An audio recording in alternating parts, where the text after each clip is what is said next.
E69 news కి స్వాగతం. ముందుగా ముఖ్యాంశాలు. భారత్ మారిషస్ మధ్య 8 ఒప్పందాలు.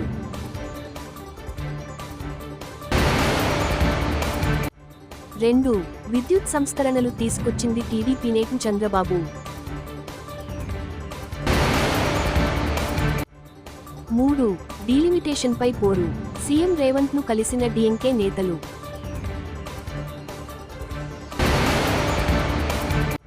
4 ఏయూలో అక్రమాలపై విజిలెన్స్ విచారణ చేయిస్తాం, మంత్రి లోకేష్. భారత్ మారిషస్ మధ్య వాణిజ్యం, తీరప్రాంత భద్రత తదితర అంశాలపై 8 కీలక ఒప్పందాలు కుదిరాయి. రెండు దేశాల బంధాన్ని మెరుగైన వ్యూహాత్మక భాగస్వామ్య హోదాకు తీసుకెళ్లాలని తాను, మారిషస్ ప్రధాని నవీన్ చంద్ర నిర్ణయించినట్లు ప్రధాని మోదీ తెలిపారు.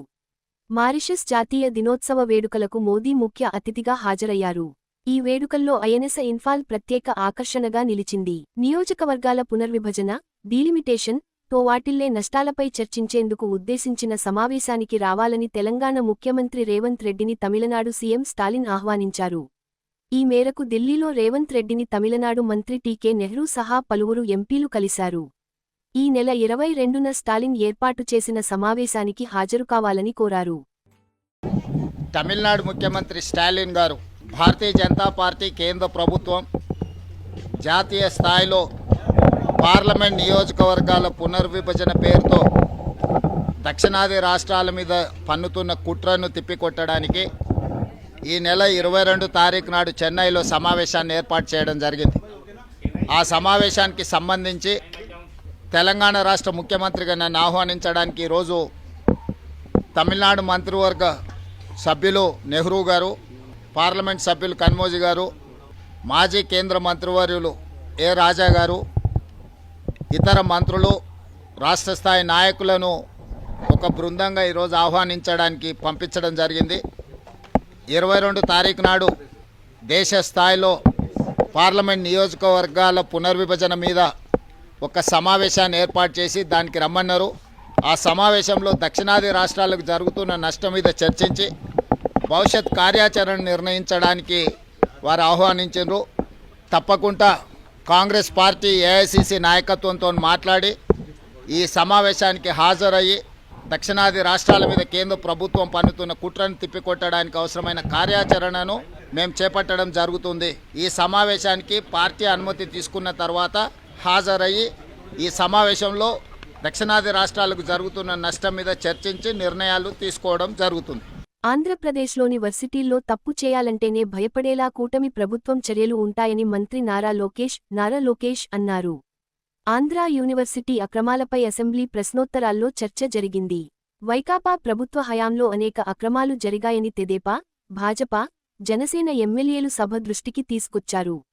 అనంతరం మంత్రి లోకేష్ సమాధానమిస్తూ ఏయూలో అక్రమాలపై విజిలెన్స్ విచారణ జరిపిస్తామని స్పష్టం చేశారు.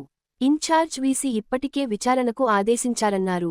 ఆ విచారణ నివేదిక రాగానే కఠిన చర్యలు తీసుకుంటామని మంత్రి తెలిపారు. ప్రపంచంలోనే టాప్ 100 క్యూఎస్ ర్యాంక్లో ఒక్క స్థానంలో ఉండాలి, నాట్ నంబర్ 1, టాప్ 100లో ఉండాలి అనే ఆలోచన నాకు ఆదేశాలు జారీ చేస్తాం జరిగింది. ఆయన ఆలోచన అదే అధ్యక్ష. దాంట్లో భాగంగా అధ్యక్ష నేను ఈరోజు గర్వంగా చెప్తున్నా, mathematics professor from IIT Kharagpur Rajasekhar గారిని ఏకంగా మన వైస్ ఛాన్సలర్గా మనం నియమించుకున్నాం అధ్యక్ష. ఎందుకు చేశానంటే సంస్కరణలు తీసుకురావాలి, కరికులంని బలోపేతం చేయాలనే లక్ష్యంతో మనం చేసాం. గౌరవ సభ్యులు చెప్పారు అధ్యక్ష, గతంలో జరిగిన అవకతవకలపైన మా దగ్గర ఉన్న కంప్లైంట్ అధ్యక్ష. మొదటిది misuse of RUSA grants of 20 crores అని, ఇంకో పక్కన ఇస్రో నుంచి వచ్చిన 25 లక్షల గ్రాంట్ కూడా ఇర్రెగ్యులారిటీస్ ఉన్నాయని, అవినీతి, abuse of power, misuse of students for political purposes అధ్యక్ష. ఇది గతంలో చూసాం. మాజీ ముఖ్యమంత్రి గారు ఎప్పుడన్నా విశాఖపట్నంకి వెళ్తే పిల్లలు క్లాస్లో ఉన్న పిల్లలు క్లాస్ ఆపేసి రోడ్డు పైకి తీసుకొచ్చి ఏదో స్వాగతం పలకాలి, పూలు వేయాలని చెప్పే పరిస్థితి కూడా చూసాం అధ్యక్ష. అదేంది illegal appointment of register of Andhra university జరిగింది. Examination centres were chosen by collecting bribes from colleges for distance education. ఇంకో పక్కన illegal appointments. VC violated the constitution and campaigned for the party in direct elections in favor of ruling party, continuing the retired professors as principals against the rules of the university. ఇంకో పక్కన అధ్యక్ష, irregularities, violations against the norms and act provisions. అంటే ఇట్లా అనేక complaints వచ్చినాయి. గౌరవ సభ్యులు అడిగారు, గతంలో కూడా మీరు చెప్పారు నాయిని రాజేందర్ రెడ్డిని విమర్శించే నైతిక అర్హత బీఆర్ఎస్కు లేదని కాంగ్రెస్ నాయకులు మండిపడ్డారు. హనుమకొండ జిల్లా కాంగ్రెస్ పార్టీ కార్యాలయంలో మున్సిపల్ కార్పొరేషన్ ఫ్లోర్ లీడర్ తోట వెంకటేశ్వర్లు, బ్లాక్ కాంగ్రెస్ అధ్యక్షులు అంకుశ్, మాజీ కార్పొరేటర్ డిన్నా పత్రిక సమావేశంలో మాట్లాడారు. ఎమ్మెల్యే నాయిని రాజేందర్ సుదీర్ఘ రాజకీయంలో కాంగ్రెస్ పార్టీలో ఉండి ప్రజల పక్షాన నిలిచిన నాయకుడన్నారు. బీఆర్ఎస్ నాయకులు నిన్న వరంగల్ పశ్చిమ నియోజకవర్గ ఎమ్మెల్యే నాయిని రాజేందర్ రెడ్డిపై చేసిన వ్యాఖ్యలను వారు తీవ్రంగా ఖండించారు. 10 ఏళ్ల బీఆర్ఎస్ పాలనలో తెలంగాణ రాష్ట్రంలో గాని, వరంగల్లు జిల్లాలో చేసింది ఏమీ లేదని, ఉద్యమం పేరుతో ప్రజలను మోసం చేశారని, యువతను రెచ్చగొట్టి పబ్బం గడుపుకునే ప్రయత్నం చేశారని అన్నారు. ఉద్యమాల పేరుతో ప్రజలను మోసం చేసిన మీరు కాంగ్రెస్ పార్టీని, ముఖ్యమంత్రి, ఎమ్మెల్యే నాయిని రాజేందర్ రెడ్డి విమర్శిస్తే సహించేది లేదని అన్నారు. హనుమకొండ జిల్లా ఐనవోలు మండల కేంద్రంలో ఏ వార్డులో చూసిన వీధి కుక్కలకు వింత వ్యాధి సోకి చాలా ఇబ్బంది పడుతున్నాయి. ఈ వింత వ్యాధి కుక్కల ద్వారా ఇతర జంతువులకు మనుషులకు సోకుతుందని గ్రామ ప్రజలు ఆవేదన వ్యక్తం చేస్తున్నారు. చాలా భయభ్రాంతులకు గురి అవుతున్నారు. సంబంధిత అధికారులు వెంటనే స్పందించి చర్య తీసుకోవాలని. కరెక్ట్ కాదు. మీరు ఇక్కడి నుంచినైనా మీరు ప్రజల్లో మంచి పేరు తెచ్చుకోవడానికి మంచి పనులు చేయాలి. కానీ ఇలా మా ఎమ్మెల్యే గారు 30 ఏళ్ళు కాంగ్రెస్ పార్టీని పట్టుకొని మమ్మల్ని అందరినీ పట్టుకొని ఇవాళ ప్రజల్లో ఉండి ఇలా ప్రజలను గెలిపించి ఇవాళ మా ఎమ్మెల్యే గారిని గెలిపించడం జరిగింది. ఇవాళ మీరు ఎమ్మెల్యే మీద అనుచిత వ్యాఖ్యలు చేయడం, మరి ఆధారాలు ఉంటే మీరు రావాల్సిందిగా ఈ సందర్భంగా తెలియజేసుకుంటున్నారు. మీరు ఇక్కడి నుంచి వరంగల్కు ఆ రోజు టీఆర్ఎస్ వాళ్ళు వచ్చి 4 రోజులు ఇక్కడ కూర్చొని మేము అండర్ గ్రౌండ్ ట్రైనింగ్ కానీ డబుల్ బెడ్రూమ్ కానీ ఎన్నో వాగ్దానాలు చేసిండ్రు. ఇంతవరకు మీరు ఒక్కటి కూడా ఒక డబుల్ బెడ్రూమ్ ఇవ్వలేదు. ఏ వాగ్దానాలు కూడా నెరవేర్చకుండా హామీలతోటే నెరవేర్చిన తప్ప ఇంతవరకు ఎలాంటి అభివృద్ధి చేయలేదు. మీరు మాట్లాడడం కరెక్ట్ కాదు అని సందర్భం చేసుకుంటూ ఇప్పుడు ఎండిన వరి పంటలకు నష్టపరిహారం ఇవ్వాలని జిల్లా కలెక్టర్ కార్యాలయం ముందు సిపిఎం పార్టీ ఆధ్వర్యంలో ధర్నా కార్యక్రమం నిర్వహించారు. ఈ సందర్భంగా సిపిఎం రాష్ట్ర కార్యదర్శి వర్గ సభ్యులు ఎండి అబ్బాస్, జిల్లా కార్యదర్శి మోకు కనకారెడ్డి ధర్నా కార్యక్రమంలో పాల్గొని మాట్లాడారు. జనగామ జిల్లాలో ఎండిపోయిన వరి పంటకు ఎకరాకు 50,000 రూపాయల నష్టపరిహారం ఇవ్వాలని, జనగామ జిల్లాలో పంటల ఎనమరేషన్ చేపట్టాలని డిమాండ్ చేశారు. ప్రభుత్వం ముందస్తు ప్రణాళిక ప్రకారం చర్యలు తీసుకోకపోవడం వల్లనే జిల్లాలో రైతుల పంటలు ఎండిపోతున్నాయని అన్నారు. పాలక కాంగ్రెస్, ప్రతిపక్ష బీఆర్ఎస్ ఒకరిని ఒకరు నిందించుకోవడం కాకుండా అసెంబ్లీలో రైతాంగ సమస్యలపై చర్చించాలన్నారు. జిల్లాకు చెందిన 3 ఎమ్మెల్యేలు రైతుల పంట పొలాలు ఎండకుండా సాగునీరు అందించే విధంగా తక్షణం చర్యలకు పూనుకోవాలని, లేకుంటే రైతాంగాన్ని సమీకరించి ఎమ్మెల్యేల ఇండ్లు ముట్టడిస్తామని హెచ్చరించారు. జనగామ జిల్లాకు ఈ నెల 16న వస్తున్న రాష్ట్ర ముఖ్యమంత్రి రేవంత్ రెడ్డి రైతుల ఎండుతున్న పంటలను ఎనమరేషన్ చేసి నష్టపరిహారం అందించుటకు చర్యలు చేపట్టాలని జిల్లా కలెక్టర్ ఆదేశిస్తూ స్పష్టమైన ప్రకటన చేయాలన్నారు. జిల్లాలోని దేవాదుల నీటితో నింపి చెరువుకుంటలను నింపాలని, పెండింగ్లో ఉన్న కాలువల పనులను పూర్తి చేయాలని డిమాండ్ చేశారు.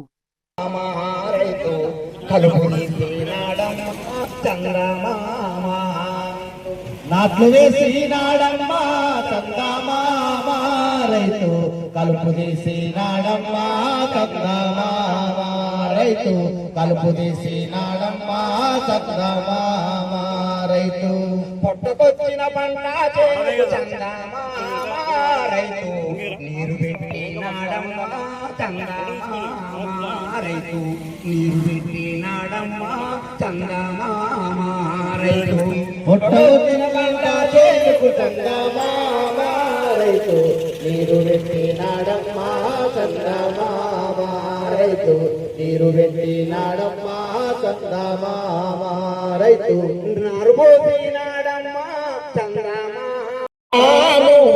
పోరుబాటలో నడవాలన్న రైతన్నా, కాయ కష్టం చేసేటి ఓ రైతన్నా, నీ కడుపుకెప్పుడు ముక్కడు లేకరువన్నా, కాయ కష్టం చేసేటి ఓ రైతన్నా. గుర్తిలాలి రైతు పోరాటాలు, నష్టపరిహారం వచ్చేదాకా పోరాటాలు, కొనసాగిద్దాం నష్టపరిహారం వచ్చే వరకు పోరాటాలు కొనసాగిద్దాం సిపిఎం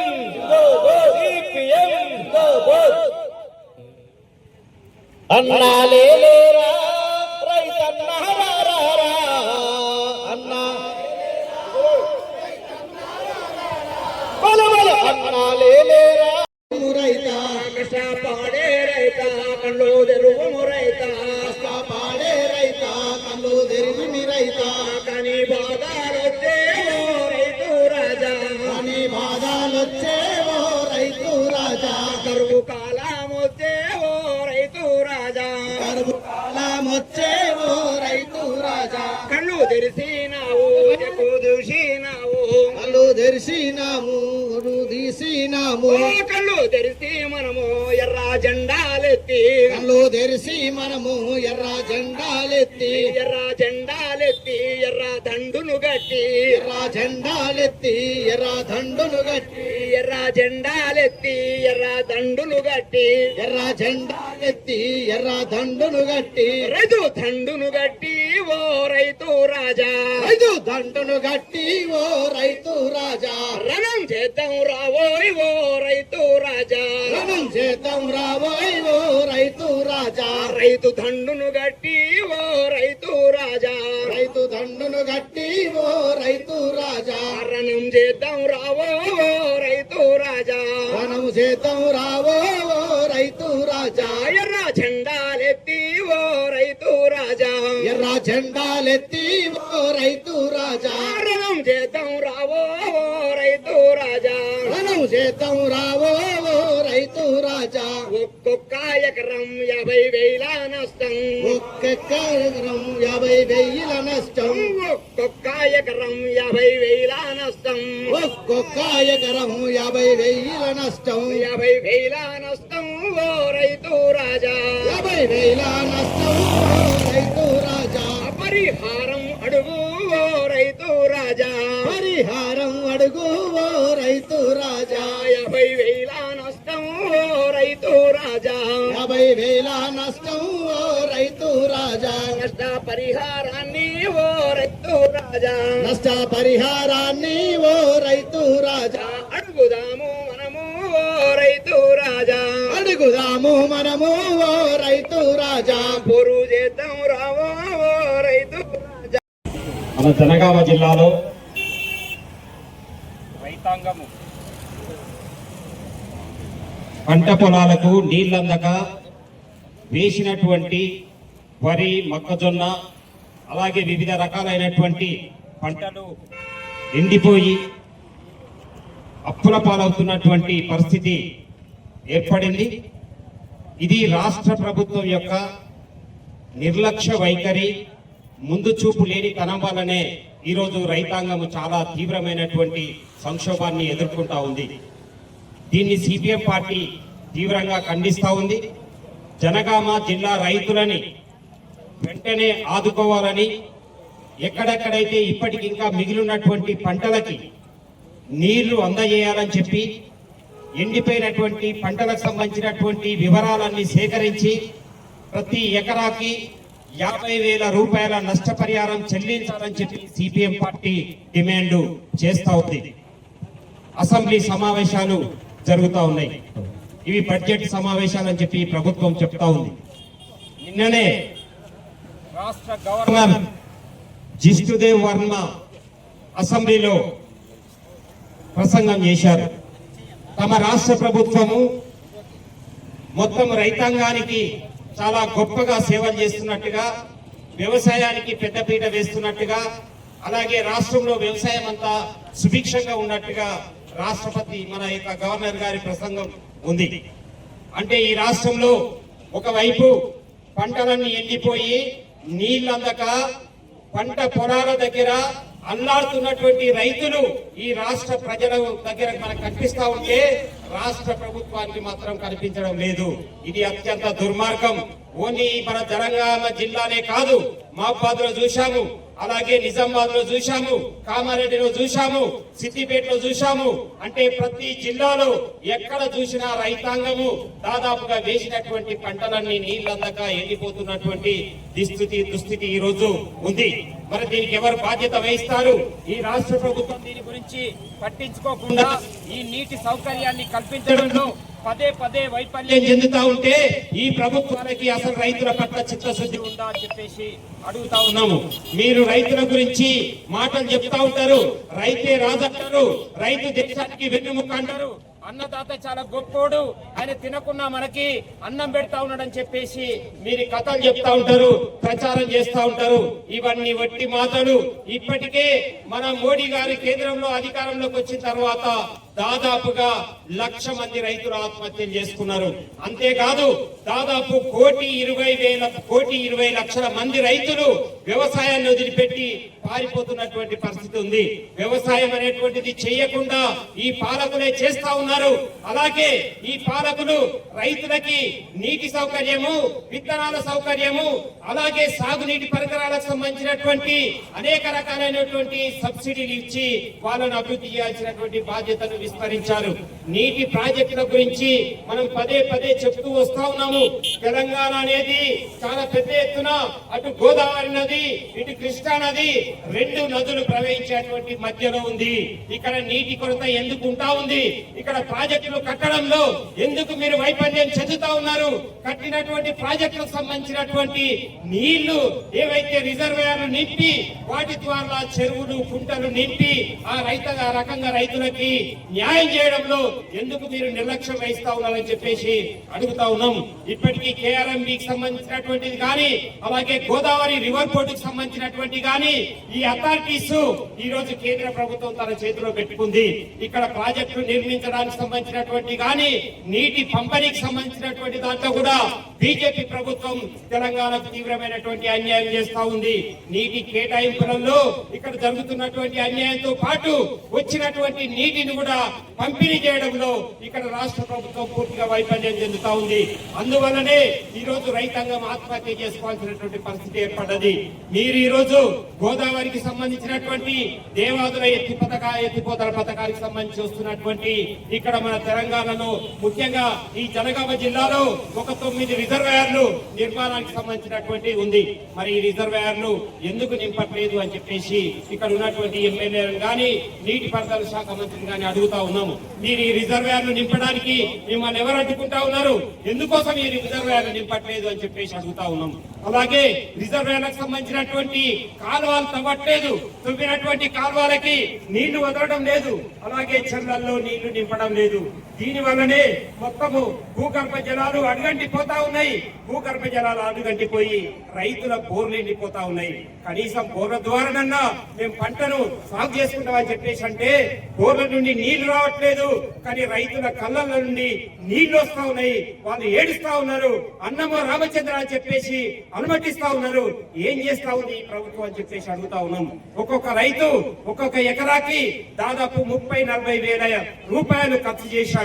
ట్రాక్టర్ ఖర్చులు, దున్నడానికి ఖర్చులు, విత్తనాల ఖర్చులు, అలాగే అనేక రకాలైనటువంటి ఎరువులకు సంబంధించినటువంటి ఖర్చులు, పురుగు మందుల ఖర్చులు, కూళ్లు, ఏదైతే వ్యవసాయ కార్మికులకు ఇస్తున్నటువంటి కూళ్లు, వీటన్నిటి వలన రైతులకి 30-40 వేల రూపాయలు ఎకరానికి ఖర్చు అయింది. ఇప్పుడు పంట మొత్తం ఎండిపోయి రైతులు దివాలా తీసేటువంటి పరిస్థితి వచ్చింది. ఎండిపోతున్నటువంటి పంటని కాపాడుకోవాలని వాళ్ళ రకంగా బోర్లు వేస్తూ దాదాపుగా లక్షల రూపాయలు ఈ రోజు బోర్ల మీద ఖర్చు పెడతా ఉన్నారు. ఆ రకంగా అప్పుడ పాలవుతున్నటువంటి పరిస్థితి వస్తా ఉంది. అందుకనే రైతాంగాన్ని ఆదుకుంటాము అని అంటే మీరు ఈ రైతులకు సంబంధించినటువంటి నష్టపరిహారము దాదాపు ఒక ఎకరానికి 50,000 రూపాయల నష్టపరిహారం ఇవ్వాలి. ఆ రకంగా అయితేనే రైతులకి కాంపన్సేషన్ అందినట్టు అవుద్ది. అంతేకాదు ఈ రోజు ఎండిపోతున్నటువంటి పంటలకు నీరు అందించడానికి ఏదైతే 769 చెర్లు ఉన్నాయో ఆ చెర్లను మీరు వెంటనే నింపండి. తీసుకోండి, రిజర్వాయర్లను నింపండి, ఆ రకంగా రైతులను ఆదుకోవడానికి ప్రయత్నం చేయండి. ముఖ్యమంత్రి గారు రేపు 16వ తారీఖుకి వస్తా ఉన్నాడు. ముఖ్యమంత్రి గారు మీరు ఒక ప్రకటన ఇక్కడ నుంచి స్పష్టంగా చేయాలి. ఇక్కడ ఉన్నటువంటి రిజర్వాయర్లన్నింటినీ కూడా పూర్తి చేయడంతో పాటు ఈ జనగామ రైతాంగానికి ఏదైతే నష్టపరిహారం జరిగిందో దానికి సంబంధించినటువంటి స్పష్టమైనటువంటి ప్రకటన కనుక చేయకుంటే మీ యొక్క పర్యటన కేవలము ఈ రైతుల కన్నీళ్లు దూరడం కోసం కాదు, ఓన్లీ మీ యొక్క పథకాలను ప్రచారం చేసుకోవడం మాత్రమే జరిగినట్టుగా కనిపిస్తుంది. అందుకని ఇక్కడ ఉన్నటువంటి రైతులను మీరు ఆదుకోవడానికి మీరు ఈ రకమైనటువంటి ప్రిపరేషన్ తోటి రావాలి. వెంటనే ఇక్కడ ఉన్నటువంటి భారత్ మారిషస్ మధ్య 8 ఒప్పందాలు.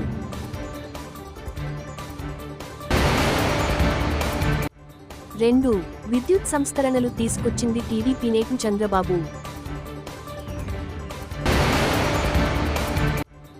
3 డీలిమిటేషన్ పై పోరు, సీఎం రేవంత్ ను కలిసిన డీఎంకే నేతలు.